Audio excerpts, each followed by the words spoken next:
nyevaka mwene lino nyevondi mwime mwiyangasule na vasangasi na vamujomba lino nyevondi mwime mwiyangasule.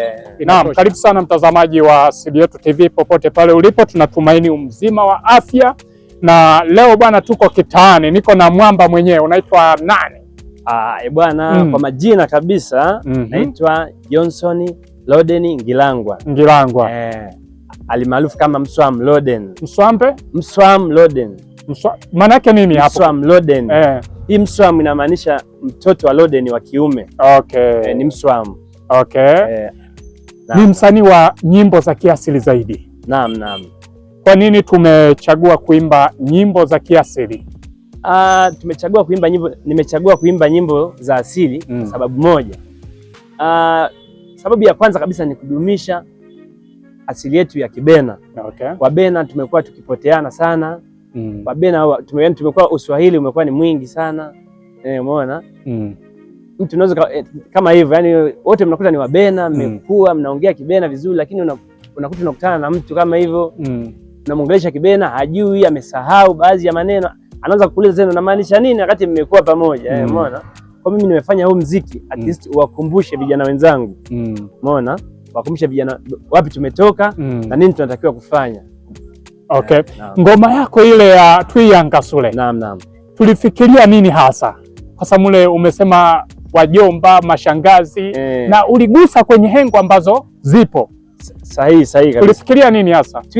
Idea ya Twiyangasule nilijia hivi, nilifikiria kwamba kwanza maana halisi ya ule wimbo Twiyangasule inamaanisha sasa kubuludika, inamaanisha okay. Neno lenyewe Twiyangasule linamaanisha kubuludika. Okay. Kwa yule ambaye hafahamu Twiyangasule ni kubuludika. Kubuludika yani ina maana ndefu kidogo.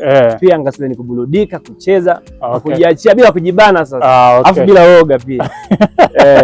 Ndio maana ukaambia wajomba twendeni. Ndio maana nikajaribu kutaja baadhi ya watu muhimu kwenye familia. Kama unavyojua kuna wajomba. Wajomba ni watu muhimu sana kwenye familia.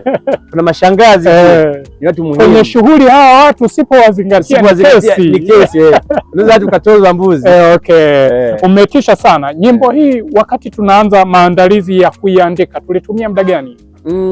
Maandalizi ya kuiandika hayakutumia muda mrefu sana. Ni idea kwanza ambayo nilikuwa nayo toka muda mrefu. Okay. Baadaye ndio nikaiunganisha sasa. Nikaiunganisha kwamba sasa naweza kuandika nyimbo. Okay. Wakati tunaenda studio, producer hakupata changamoto uandaji wa nyimbo? Alipata changamoto kidogo kwa sababu hii nyimbo aliyerekodi sio Mbena. Sio Mbena. Kwa nikawa najaribu kumwambia hii nyimbo bwana ina maana hii hapa. Tukawa tunaenda taratibu. Baadaye akaelewa, akagonga biti nzuri, nyimbo ikatoka kama hivi na wewe unaisikia mwenyewe. Okay, nyimbo hii imetoka mwaka gani? Nyimbo hii imetoka mwaka huu na sasa ina wiki 2. Okay. Tunavyocheki mapokezi ya nyimbo tunaondoka? Mapokezi ya nyimbo kwa kweli tunaondoka. Namshukuru Mungu kwa hilo. Okay. Unatarajia nyimbo hii itapigwa sehemu gani husika? Yani unajua kuna nyimbo nyingine ukienda kwenye maharusi inaenda sana, nyimbo hii ikienda huku inaenda sana. Wewe nyimbo hii unafikiri itapokelewa sana upande gani? Nyimbo yangu mimi cha kwanza kabisa yani itapigwa sana kwenye shughuli. Okay. Kama kwenye maharusi, kwenye ma-send off, vipaimara, alafu vijijini kuna sehemu kama kutoa mahali nini. Nyimbo itapigwa sana, inanishaanza kupata matokeo. Mialiko tumeshaanza kupata. Mialiko tumeanza kupata. Bwana njoo tuvuize. Nyimbo yako tumeipenda. Sikutegemea wakati naitoa nyimbo sikutegemea kama itakuwa na mapokezi makubwa kiasi hicho. Okay. Sanaa yako tumeanza mwaka gani hasa? Sanaa kama sanaa mimi nimeanza muda mrefu sana. Nikiwa bado kijana mdogo. Nilikuwa naangalia baadhi, kwa mfano mimi ndio kuna shangazi zangu, kuna bibi yangu alikuwa akikaa tu unakuta anapiga zile nyimbo sasa. Anaziimba, umeona? Anaziimba basi na mimi sisi tunakuwa karibu naye sana. Ndio maana nyimbo yangu nimeimba Kibena fulani cha ndani sana. Ambacho Mbena mwenyewe anaweza asielewe. Hicho nimekichukua kutoka kwa bibi yangu. Alikuwa ni mtu wa kuimba. Na malezi yako hasa umelelewa na watu wa aina gani? Kwa sababu tunaamini wapo Wabena ambao hawawezi kufanya kitu ambacho unakifanya wewe. Mimi nimelelewa na baba na mama. ila bibi na babu walikuwa wapo karibu sana, karibu sana na nyumbani. Kwa hiyo muda wa ziada naenda kwa bibi, mnapiga story, ndio alikuwa ananipa madini kama haya. Wakati huo bibi na babu Kiswahili kilikuwa kinapanda? Kiswahili kilikuwa kwa tabu sana. Yani mimi yani nyumbani unakuta mnaongea Kiswahili na wazazi. Ukienda kwa bibi sasa, bibi Kiswahili haelewi. Kwa hiyo inabidi inakuwa changamoto. Usikilize Kibena chake na anachoongea vizuri na ukikalili. Ndio Kibena kidogo kikaanza kuniingia vizuri sasa. Kutoka pale.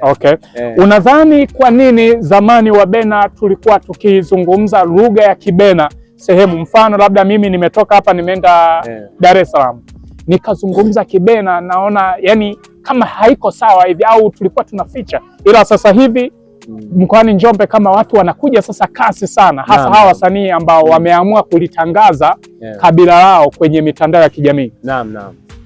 Unafikiri nini tulikuwa tunaficha? Sasa sijajua kwa nini yani kwa dhana yangu ninavyoona, sijajua kwa nini watu walikuwa wanafanya hivyo. Labda sijui walikuwa wanaona kama ni ushamba fulani. Wanaonekana kama mshamba, wanaonekana mtu akuja labda kama kiongea Kibena mtu anaweza kuchukulia poa kama huyu jamaa ni mshamba, huyu mjini hapa labda haelewi chochote kinachoendelea, lakini kumbe wapi, kumbe ukiongea ile ukiwa Mbena unaongea Kibena watu wanakukubali kwanza. Kama saizi zama tunazoenda nazo saizi wanakukubali, wanasema huyu anaenzi kabila lake. Tumeshaingia sasa kwenye mchakato moja kwa moja kwenye sanaa, tumeshaanza kurekodi nyimbo. Nyimbo ya kwanza imeshatoka, inapatikanaje kwenye mitandao yako ya kijamii? Nyimbo ya Twiyangasule ipo YouTube. Unaingia kwa jina la Mswam Loden, unaipata pale. Ni audio peke yake? Ni audio tu peke yake. Na tuko mbioni kushuti video. Itatoka hivi karibuni, baada ya mwezi mmoja hivi nadhani itakuwa tayari. Vile vile kuna TikTok, unaingia kwa Mswam Loden, unanikuta pale Twiyangasule, unaikuta kule na unakuta watu wanajiangasula kweli kule. Tukirudi pale YouTube, tangu tulipoachia nyimbo hii mpaka leo, nyimbo hii ina viewers wangapi? Haijatoka muda mrefu sana. Kwa huo muda mfupi ambao nao namshukuru Mungu, watu wameipokea sana. Hilo namshukuru sana Mungu. Wameizingatia yani mpaka yani kuona siku kadhaa kama siku 8 hivi nyimbo ina viewers tayari ni 670 sasa. Umeona? Na ni channel mpya kabisa. Ni nyimbo ya kwanza kabisa. Hapo ni channel mpya, nimeifungua na kuiweka nyimbo. Lakini namshukuru Mungu, watu wameipokea vizuri sana. Imeondoka. Ina baraka zake. Na tutarajie kuwa na manager ambaye atakusimamia. Hilo ni jambo zuri kuwa na manager. Kwa sasa japokuwa bado sina, ila manager akija akinisupport nitaungana naye, ila wewe unanisaidia kunipush muziki wangu uweze kwenda mbali zaidi.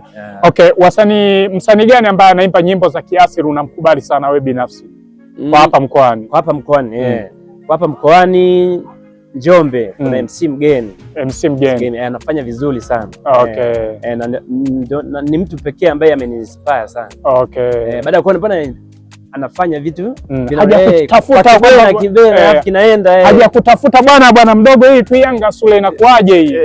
Hii nyimbo ni kama nilivyosema iko TikTok. Alipita TikTok akaiona. Sema kwanza ni mtu ambaye nafahamiana naye. Ila hakuwahi kujua kama unaimba. Akasema nimemsurprise sana.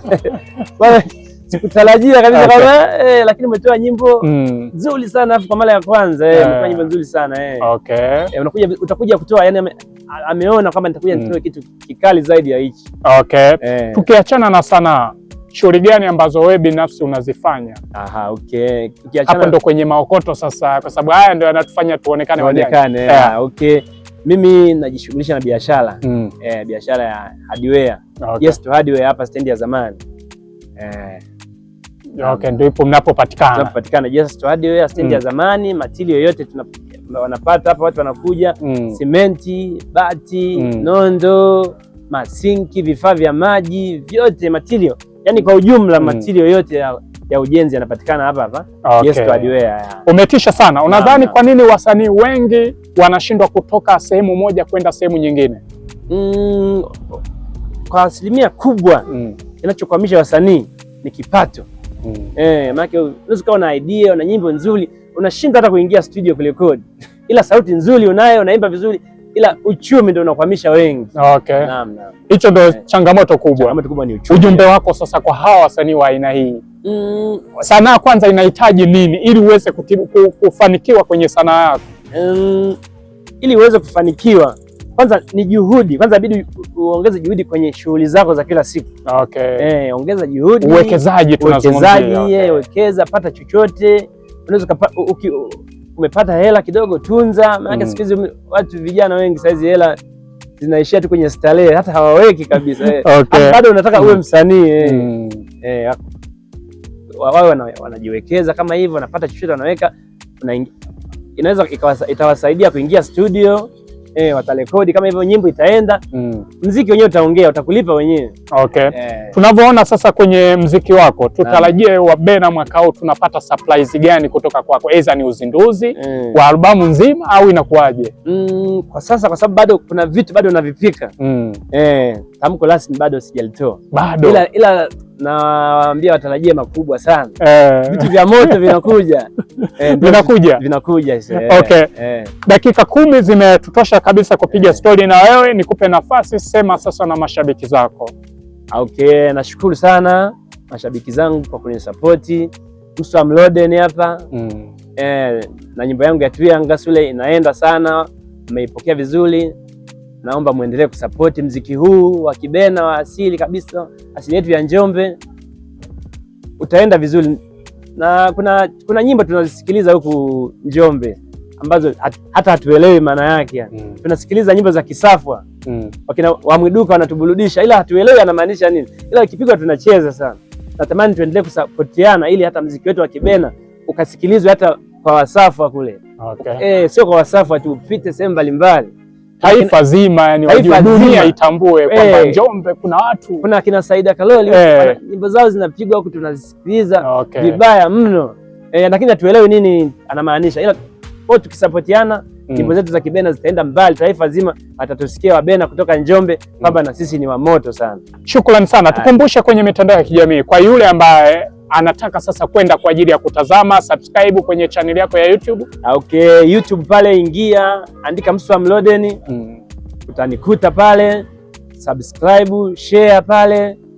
Vitu vizuri vinakuja. Shukrani sana. Mimi sina la ziada. Asante kwa time yako ambayo tumepiga story na wewe. Karibu sana Asili Yetu TV.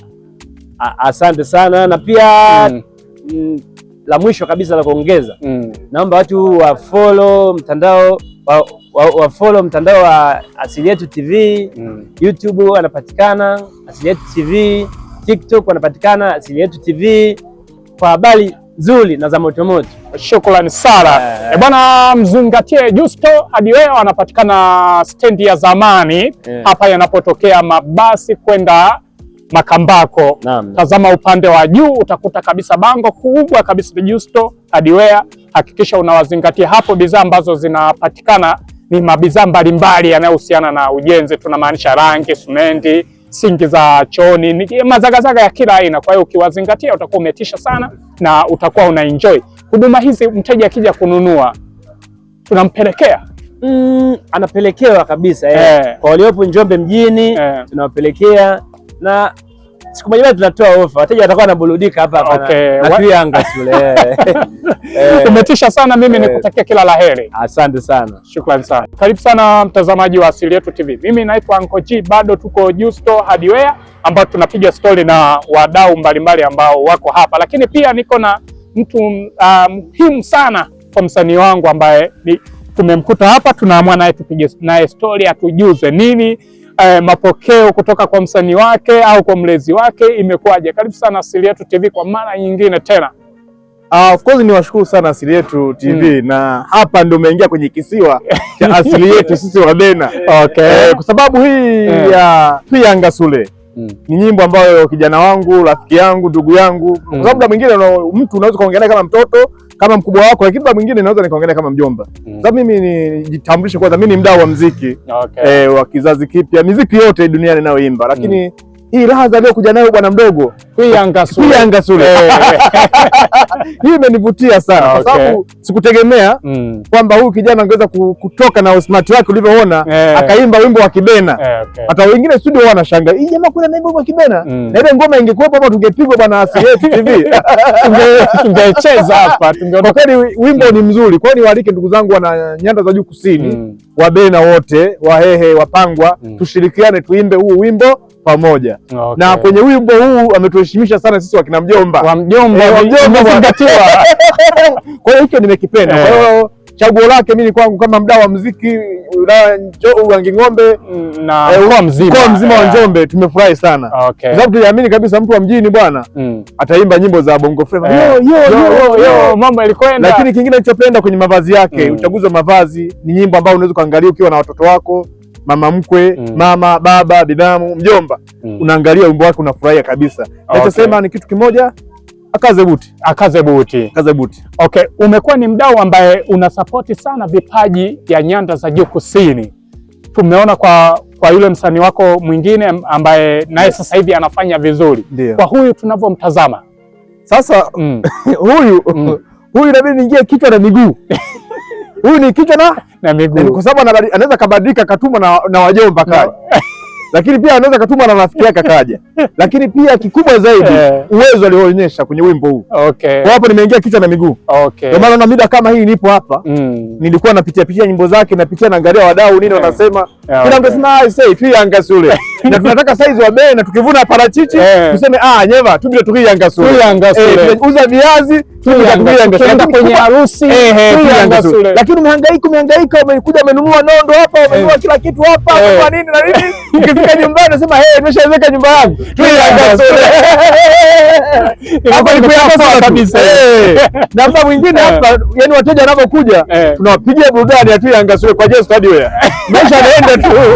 Siku moja tutakualika na Sinema uje hapa tu Yanga Sule. Tunapocheki ngoma huko kwenye kumbi za sherehe, harusi, ametaja wajomba. Unapovuta picha unaona italeta nini?